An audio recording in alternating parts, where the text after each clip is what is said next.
Hello students, हमारा ये जो चैप्टर है solution and colligative properties, theory wise this is complete. Okay, बस कुछ छोटी मोटी चीजें जो बचती है वो आज के लेक्चर में हम लोग कवर करेंगे एंड फिर आगे देखेंगे। ओके सॉरी, सो कुछ कुछ बेसिक चीजें जो है वो हम लोग कवर करेंगे। So one is basically related to osmotic pressure.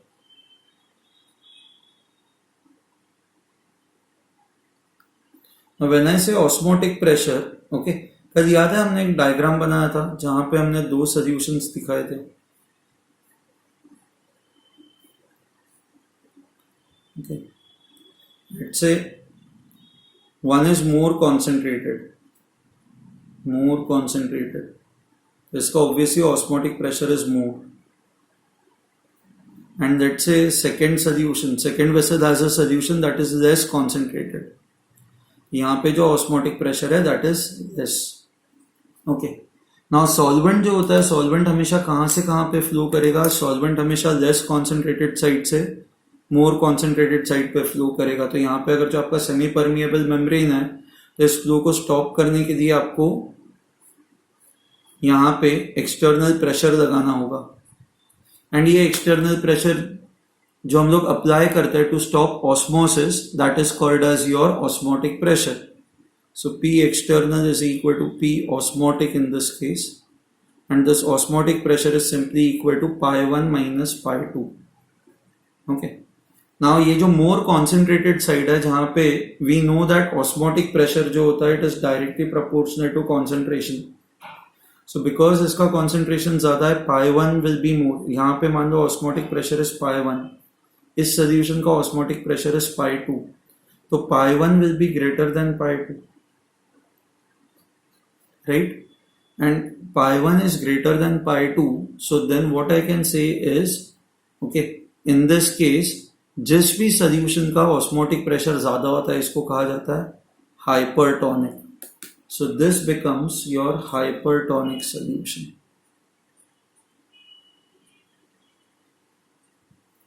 And ये जो दूसरा solution होता है जिसका concentration कम है, जिसका osmotic pressure कम है, this becomes your hypotonic. ठीक है, if both the solutions have equal concentration तो दोनों का ऑस्मोटिक प्रेशर सेम होगा। दोनों का ऑस्मोटिक प्रेशर सेम होगा तो ऐसे सॉल्यूशंस को कहा जाता है isotonic. So isotonic solutions are solutions with same osmotic pressure. Okay, Now if you have two isotonic solutions, दोनों का osmotic pressure same है तो solvent flow होगा ही नहीं, there won't be any solvent flow in that case, there won't be any osmosis। ठीक है, तो basically आपको ये समझ में आया हाइपरटोनिक क्या होता है। Hypertonic is basically the solution which has more osmotic pressure, pi is more, and hypotonic pi is less, osmotic pressure is less. ठीक है, so I hope you have understood this, इसमें अब आपको डाउट नहीं है। ओके, उसके बाद there is a method through which you can find out. अब ये वेपर प्रेशर रिलेटेड है। ओके, जैसे फॉर एग्जांपल लेट्स से मान लो ऐसा कुछ सेटअप है।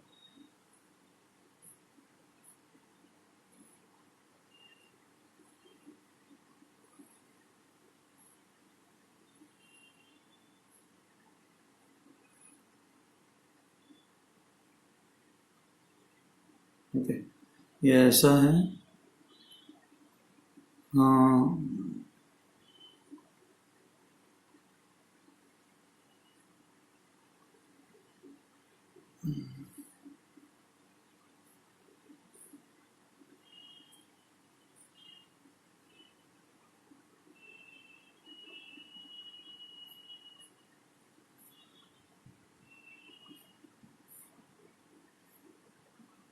ओके, मान लो ऐसा कुछ आपका सेटअप है। ठीक है, दो वेसल्स है, इस वेसल के अंदर you have a solution, let's say you have a salt solution और अ शुगर सॉल्यूशन। यहाँ पे एक ओपनिंग है, हमने अभी इसको बंद करके रखा हुआ है इस ओपनिंग को। ओके, and second vessel में you have pure water.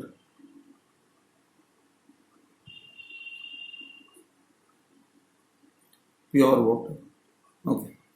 Now हमें ये पता है कि लेट्स से यहाँ पे ऊपर वैक्यूम है, you have nothing over here. Okay, vacuum भी नहीं, लेट्स से यू हैव, अभी कुछ मत मानो, मान लो कि आपने इसमें सोल्यूशन दिया है, यहाँ पे प्योर वाटर दिया हुआ है, and what we are doing is basically आप ना यहाँ से वैक्यूम नहीं रख सकते, यहाँ पे आप ना क्या कर रहे हो पता है, यहाँ से ड्राई एयर पास करवा रहे हो, you are passing dry air from this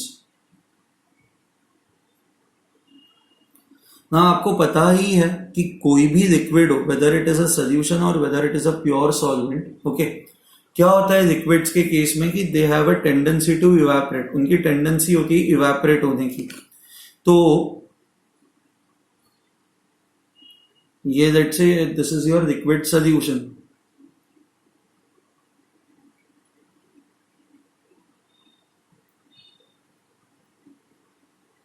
okay. ये जो लिक्विड सोल्यूशन है, this liquid solution will have a tendency to evaporate, okay.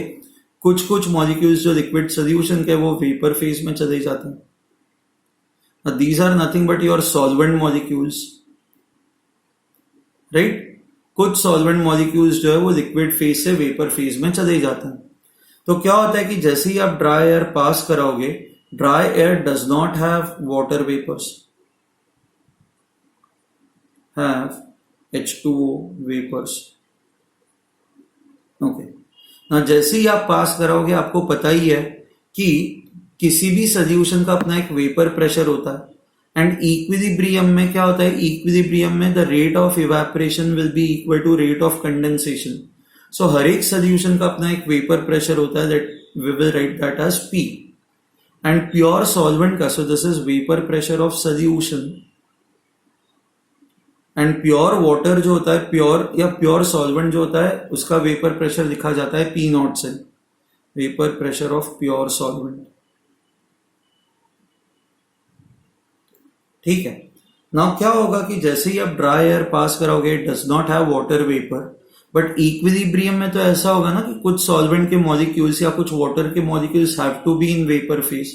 तो जैसे ही आप ड्राई एयर पास कराओगे, व्हाट विल हैपन इज कि सम ऑफ द मॉलिक्यूल्स, या फिर आप ड्राई एयर मान लो ऐसे पास कराते हो यहां से, अब जैसे ही ड्राई एयर यहां से पास करवाते हो, some of the water molecules will go into the vapour phase. कुछ वाटर मॉलिक्यूल्स जो है वो वेपर फेज में चले जाएंगे, ओके. अब कुछ वाटर मॉलिक्यूल्स अगर जो वेपर फेज में चले जाएंगे, तो लिक्विड वाटर का जो वेट है वो क्या होगा, लिक्विड वाटर का जो वेट है वो कम हो जाएगा, राइट. क्योंकि हमें पता है ना इक्विलिब्रियम में क्या होता है, इक्विलिब्रियम में some liquid molecules have to be in vapour state. So आप जैसे ही ड्राई एयर पास कराओगे, what will happen is on passing dry air,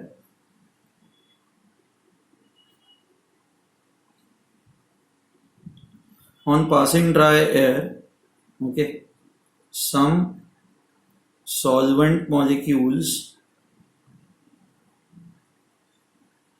will go in vapor state.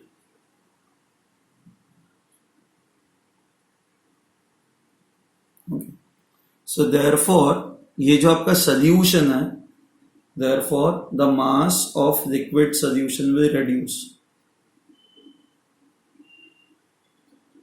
Solution reduces. Okay.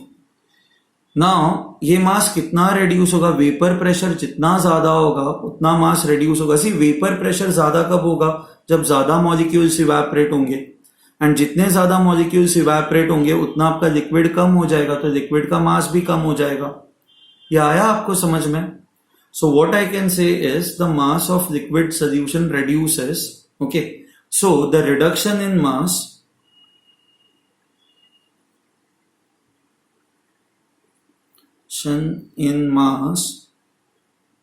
is directly proportional to the vapor pressure of the solution. Okay. So यहाँ पे I can write, see dry air में vapor pressure of water vapor was 0. When I say dry air, it does not have H2O vapors, so vapor pressure of H2O is 0. But हमें पता है कि equilibrium में जो vapour pressure यहाँ पे होना चाहिए, इक्विलिब्रियम में यहाँ पे वेपर प्रेशर कितना होना चाहिए, हमें पता है vapour pressure in equilibrium, vapour pressure of solution is mole fraction of solvent into P not, ये इतना वेपर प्रेशर होना चाहिए ना। तो इतना वेपर प्रेशर जनरेट करने के लिए some liquid will have to vaporise, it will have to evaporate. Okay, so the mass of liquid solution reduces, the reduction in mass is directly proportional to the difference in the vapor pressure.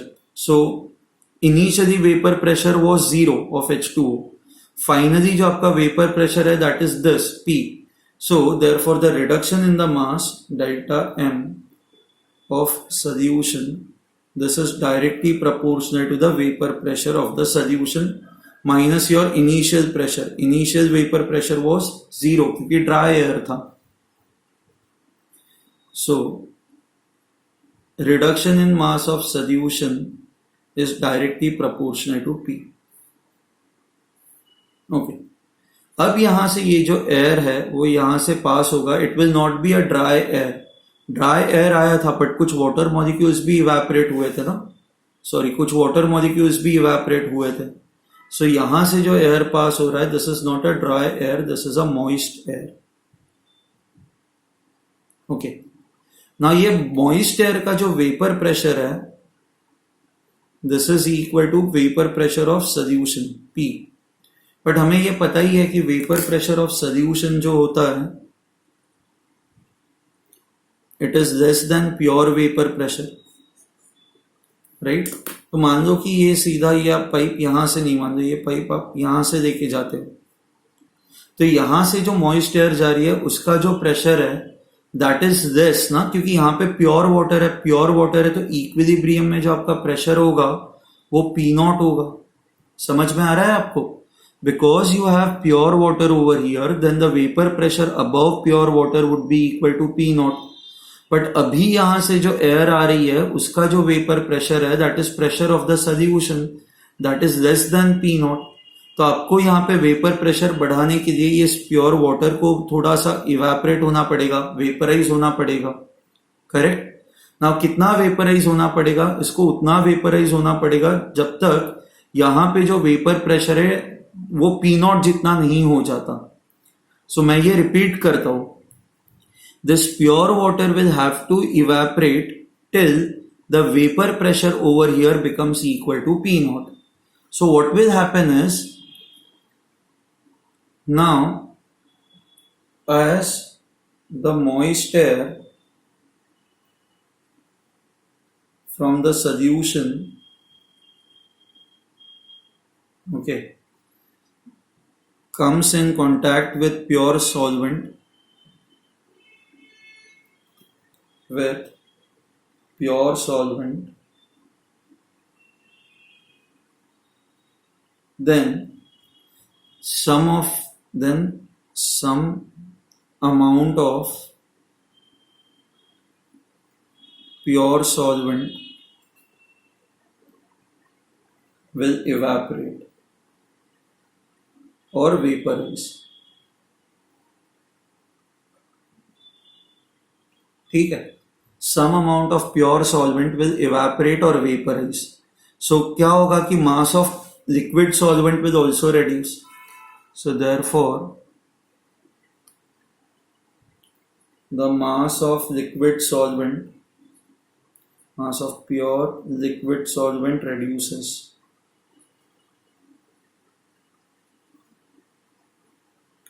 तो ये reduction in मास कितना होगा? So reduction in mass of pure solvent will be proportional to the difference in the vapor pressure. When I said difference in the vapor pressure, तो मतलब pure water के ऊपर vapor pressure होना चाहिए P naught, but जो moist air आ रहा है उस moist air का vapor pressure है P. So reduction in mass of pure solvent would be equal to P naught minus P. So if I just take the ratio now, so I can write this. Reduction in mass of solution divided by reduction in mass of solvent is directly proportional to P divided by P naught minus P. ठीक है। हाँ, आपको हमेशा ये याद रखना है कि मान लो किसी भी सॉल्यूशन के ऊपर से आप मॉइस्ट एयर पास करवाते हो, तो मॉइस्ट एयर का अपना एक कुछ वेपर प्रेशर होगा, let me call it as P1। And ये अपने सोल्यूशन का, ये जो सोल्यूशन है इसका अपना कुछ इक्विलिब्रियम वेपर प्रेशर होगा, this is P2। Let's say this is solution,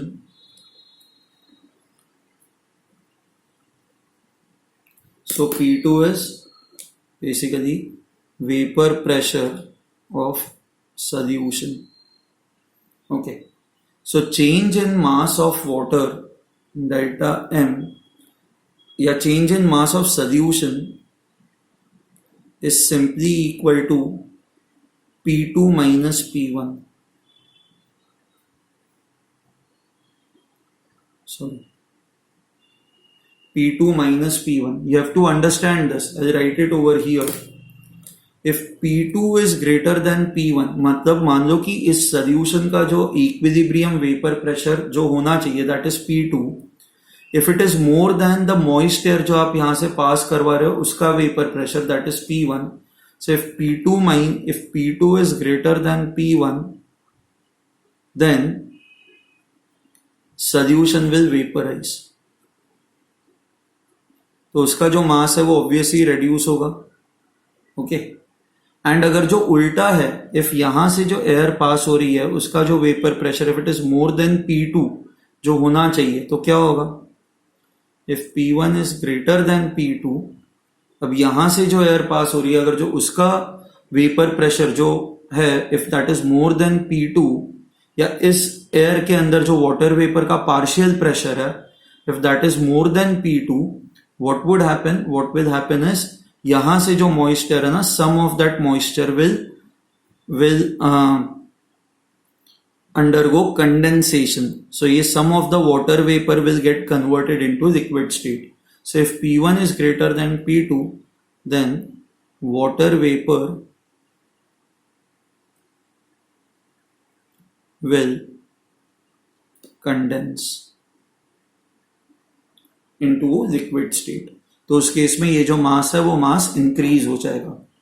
ठीक है, तो आपको आई होप ये समझ में आया है कि आपको दो चीजें कंपेयर करनी है। यहाँ पे जो भी सोल्यूशन है या प्योर सॉल्वेंट है उसका vapour pressure, and you have to compare that with जो उसके ऊपर से आप एयर पास करवा रहे हो, तो उसमें जो मॉइस्चर है उसका पार्शियल प्रेशर। मॉइस्चर का पार्शियल प्रेशर ज्यादा है तो some amount of water vapour will condense, but अगर जो इसका वेपर प्रेशर ज्यादा है तो some amount of liquid will evaporate. ठीक है, I hope you have understood this is important for you to understand. अच्छा, it is also important for you to remember this, the change in mass is always directly proportional to difference in the pressures P1 minus P2 or P2 minus P1। okay, if P1 is more mass increase होगा, if P2 is more mass decrease होगा इसका। is this fine? okay, अच्छा, let's consider a sealed enclosure। ये sealed enclosure है। okay, इस sealed enclosure के अंदर you have two containers, one has pure solvent 100 ml, second has solution, मतलब इसमें सोल्यूशन, इसमें जो सोल्यूट है that is non volatile, so it has a non volatile solute.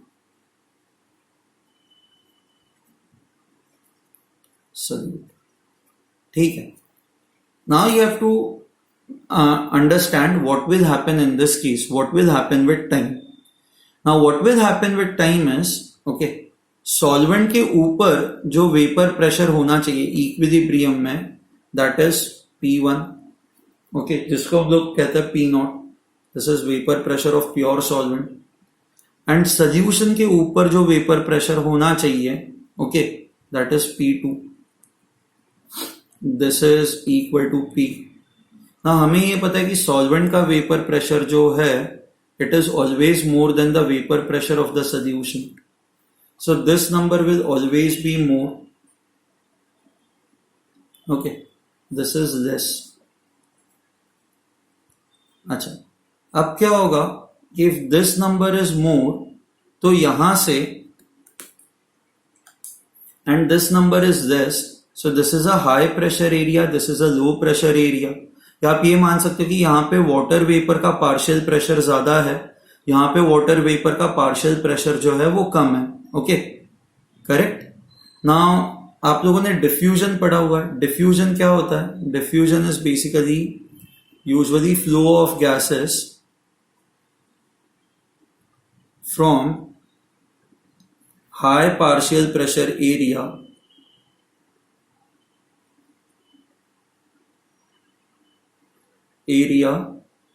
to low partial pressure area.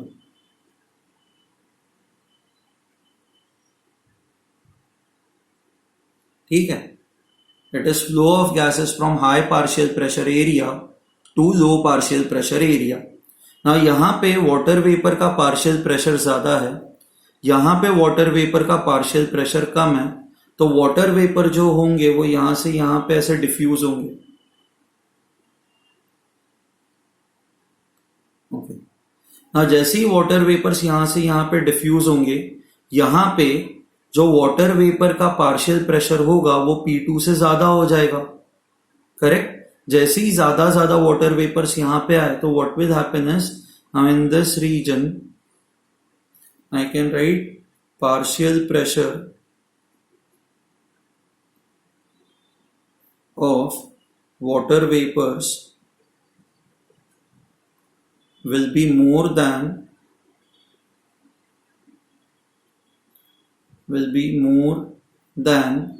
the equilibrium pressure of vapor pressure of solution, that is P. तो अब ये ऐसा ही case हो गया ना, जैसे मैंने बताया था, अगर जो P1 P2 से ज्यादा हो गया तो क्या होगा कि water vapour will condense.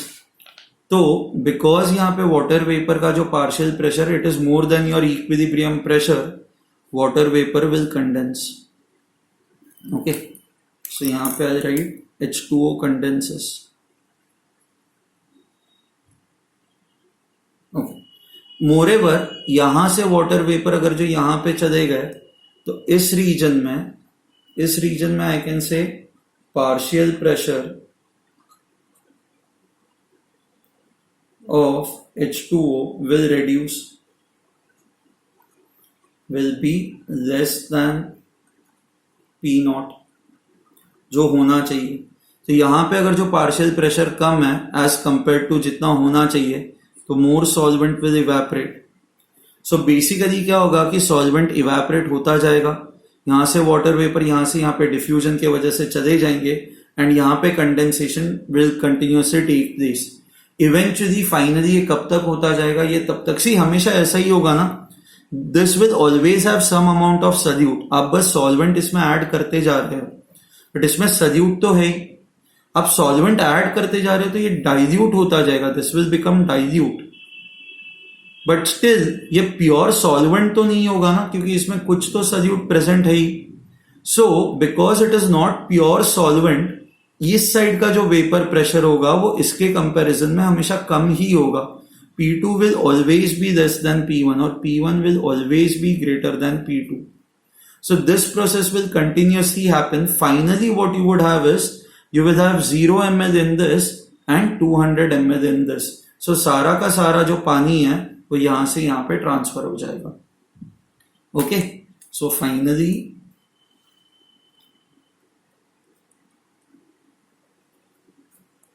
what will happen is I can write finally what will happen is, ये अगर जो आपका कंटेनर 1 है, ये कंटेनर 2 है, वाटर इन कंटेनर 1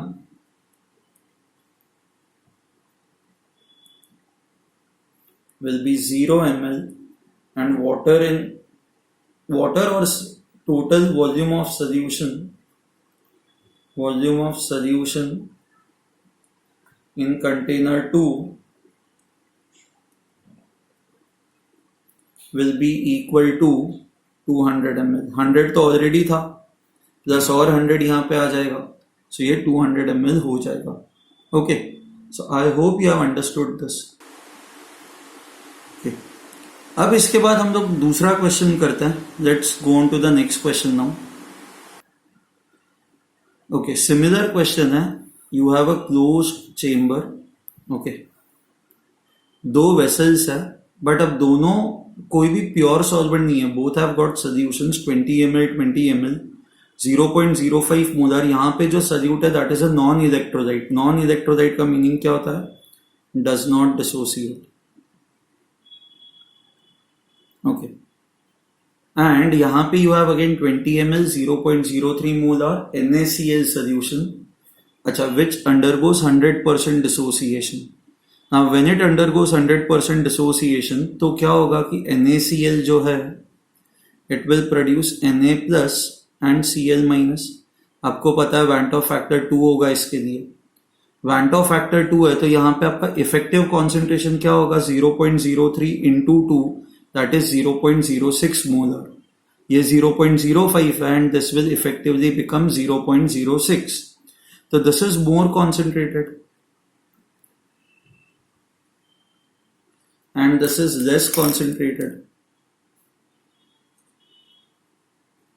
अच्छा, जितना ज्यादा कॉन्सेंट्रेशन होता है उतना आपका वेपर प्रेशर जो होगा वो कम होगा. ओके, क्योंकि हमें ये पता ही है ना, vapour pressure of a solution is mole fraction of solvent into P not. This is 1 minus mole fraction of solute into P not.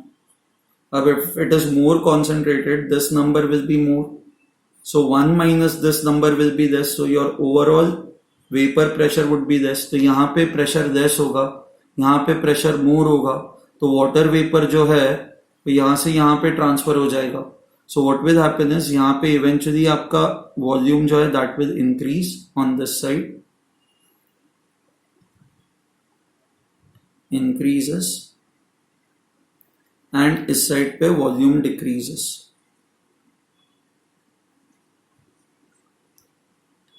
अब आपको फाइनल वॉल्यूम्स फाइंड आउट करना है ना. ये प्रोसेस कब तक होता जाएगा? ये तब तक होता जाएगा जब तक दोनों साइड का वेपर प्रेशर सेम नहीं हो जाता. एंड दोनों साइड का वेपर प्रेशर सेम तभी होगा जब दोनों का कॉन्सेंट्रेशन सेम होगा. So concentration on left hand side should be equal to concentration on right hand side. So concentration on left hand side would be equal to, now how will you see left hand side पे initial number of moles कितने थे? On let's say this is A and this is B. So Na would be equal to 20 into 0.05, 1 millimole. Okay. And इस side पे जो आपके number of moles थे 20 into 0.03, so that is 20.6 millimoles. ठीक है. Okay, अब फाइनली क्या होगा कि हमें पता है कि वॉल्यूम वाटर वेपर यहां से यहां पे जाएगा तो यहां पे आपका वॉल्यूम जो है दैट रेड्यूसेस. तो आपका final concentration Na should be equal to Nb. Finally, Na nahi, sorry, concentration. So concentration on both sides should be equal. Okay. Now concentration on this side will be equal to number of moles of A divided by volume. आपका final volume होगा 20 minus V, where V is the amount of water जो यहाँ से यहाँ पे transfer हो रहा है. So this will be 20 minus V. इस साइड पे राइट हैंड साइड पे आपका फाइनल कॉन्सेंट्रेशन कितना होगा? Nb divided by 20 plus V multiplied by your van't Hoff factor. क्योंकि यहाँ पे NaCl, ये तो number of moles of NaCl है, बट वी नो दैट ये डिसोसिएट होता है ना, तो आपके इफेक्टिव नंबर ऑफ पार्टिकल्स बढ़ जाते हैं, तो इनटू आप I करोगे. सो Na will be equal to 1. This is 20 minus V. Nb is 0.6 into 2 divided by 20 plus V. Okay. So therefore this becomes 20 plus V upon 20 minus V. This is 1.2. Okay. Upon 1. आप कंपोनेंटो dividendo करो तो आपको आएगा 20 by V This is 2.2 upon 0.2. So volume would now be equal to 20 into 0.2 divided by 2.2. So 2 by 22. This is 20 by 11. So this is 11 ones are 11, 90. 1.8 ml. So 1.8 ml जो है वो यहाँ से यहाँ पे ट्रांसफर हो जाएगा. So finally you will have container A का जो वॉल्यूम होगा that will be 20 minus 1.8, that is 18.2 ml. VB will be 20 plus 1.8, that is 21.8 ml. Okay, please remember आप जब कॉन्सेंट्रेशन से इक्वल करते हो तो बस कॉन्सेंट्रेशन इनफ नहीं है, आपको वैंट ऑफ फैक्टर भी कंसिडर करना है. तो आप मे भी ऐसे मान सकते हो I into this into I. So you can just remember this. C1 into I1 is equal to C2 into I2. ठीक है, I hope you have understood this. इसमें कोई भी डाउट नहीं है. ओके, चलो बाय एवरीवन.